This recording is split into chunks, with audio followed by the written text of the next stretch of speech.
So how often do you actually use cash? Not much. Here in Shenzhen, China, a city many refer to as Silicon Valley East, cash is quickly becoming a thing of the past. People aren't pulling out the plastic much either. All over China, more and more consumers are going all mobile all the time. And they're not doing this using screen after screen of apps. They're mostly using just two mega apps from two Chinese companies that are also collecting almost unfathomable amounts of consumer data. In this episode of Moving Upstream, we explore what's behind this made in China phenomenon and whether it's poised to sweep the planet.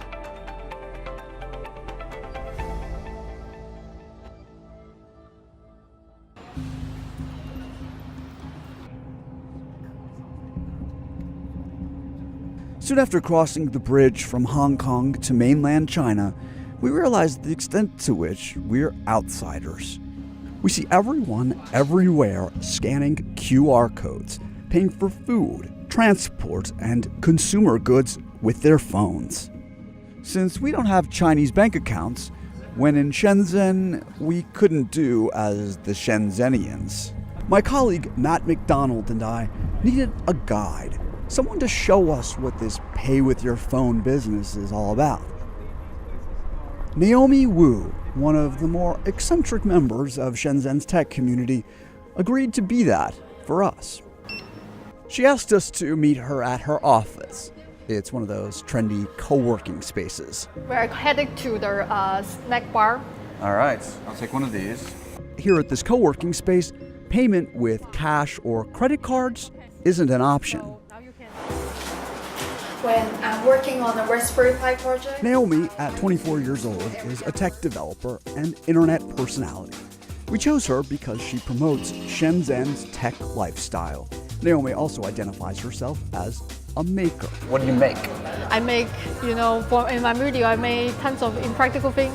Impractical things. I always do things as a proof of concept.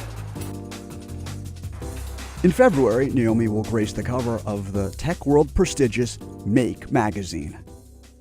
Okay, so she's not your typical Chinese person, but she says the way she uses her phone is. In 2016, Chinese consumers spent $9 trillion in mobile payments, dwarfing the $112 billion spent in the US.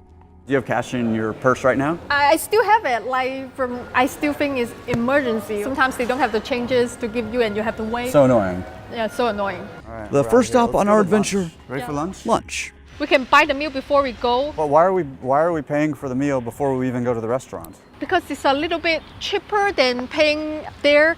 We pay at advance, maybe we save like $3 or $4 and then... Oh, really? Yeah. Okay. I'm sorry, I'm a little bit frugal. To get there, we could rent a bike. I'm going to scan the QR code on the bike. So the code is 3232. Shit. Let's go for a ride. Naomi says bikes aren't her thing, so we decided to call a taxi, using, again, the WeChat app. Taxis here don't take credit cards. They do accept, indeed prefer, WeChat Pay. 你好. Naomi shows our prepaid reservation, and we hit the buffet. One thing that's feeding the Chinese appetite for mobile app payments is food.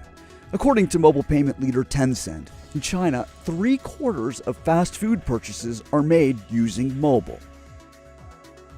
One company is reimagining the grocery store experience.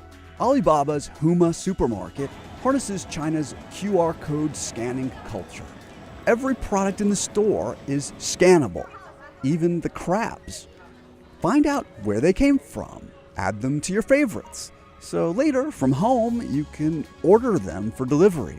What do you buy most often? The app knows, allowing it to serve you personalized recommendations. And it's all linked to Alipay. Our colleague Lisa Lin visited a Huma in Shanghai for us. The significance of Hema is the fact that mobile payments has given rise to a whole new set of business models or industries in China that would never have been possible in the West. Huma, which has announced plans to open 2,000 more of these supermarkets, is also an example of how mobile payment platforms in China are creating ecosystems that are about much more than just the final transaction. In the early 2000s, Alibaba launched Alipay to facilitate user transactions on Taobao, the Chinese equivalent of eBay. Around the end of the decade, Taobao introduced its mobile wallet features. It let Alipay members transfer money to one another or split bills using QR codes. Good timing. That was right when the number of mobile users in China began to skyrocket. One of the biggest reasons is the fact that smartphones in China are really cheap, and that's made the smartphone really affordable for the masses. And many people began finding themselves in China's supercharged economy with more money in their bank accounts and began linking those accounts to Alipay. Not many Chinese people had credit cards. One factor, Chinese authorities made it difficult for Visa and MasterCard to get a foothold there. In 2013, Tencent got in on the action, bringing mobile payments to its wildly popular WeChat app. In just 3 years, the newcomer has grabbed up 40% of China's mobile payment transactions. This was the year before Apple announced Apple Pay, which, in terms of users, is now way behind its Chinese rivals. With Apple adding payments into iMessage, that's out of the WeChat playbook. Here's what intrigued us: the made-in-China innovations happening on these two platforms. Naomi uses both WeChat and Alipay. Alipay mainly for online shopping on Taobao. This is live. Yeah, this is live. It's like the home shopping network meets Facebook Live. If I don't like the color, I'm like, I don't like the color. Do you have? Naomi asks to see the color she prefers. So she's going to try it on for us. That's just one feature of the app. Taobao and WeChat are now platforms in which dozens of app functions are rolled into one. There's so many things you could do with just one app in China, and I guess that's, to me, what's the most interesting, the fact that they want to have one app to rule them all. We visited the WeChat development campus in Guangzhou, China, to learn about the latest feature for keeping users in the app, so-called mini programs. The basic idea is to create a mini app for every place or thing that you can visit, effectively bringing the offline world and all the money you could spend in it into the WeChat universe. A lot of mini apps are food related, and in China, almost anything you want can come to you. For example, McDonald's. 谢谢你，叔叔。Okay, see? 谢谢。 The mini apps don't need to be downloaded or installed. They simply disappear when you're finished using them. The user data collected from them doesn't. Yan Zhu is the operations manager for WeChat's payment division.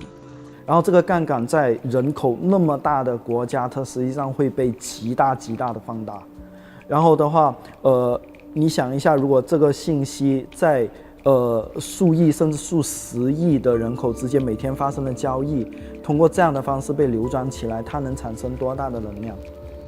It allows Alibaba and Tencent to collect so much information about you. They know what you buy, they know where you're buying it, they know how much you're spending, and this in turn has allowed them to provide a lot of other services beyond just payments.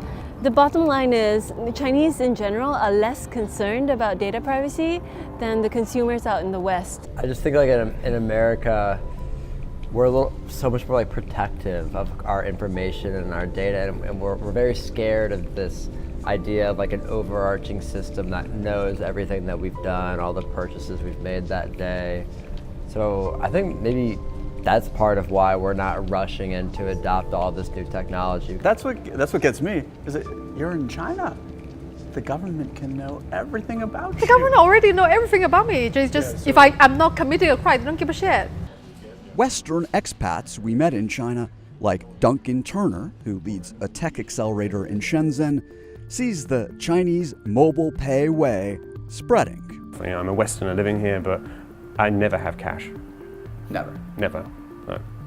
I was actually thinking about this the other day. Like, I can't remember the last time I had RMB cash on me, because I pay for everything through WeChat. Yeah, we're going to see more innovation born in China. There's all this emerging innovation which is happening for them, which will suddenly become mainstream. Are they ahead of us here? It's a strange realization, but yes. Thanks for watching this episode of Moving Upstream. I'm Jason Bellini in Shenzhen, China. Hope you'll check out more of our episodes. Send us your comments, emails. We look forward to hearing from you.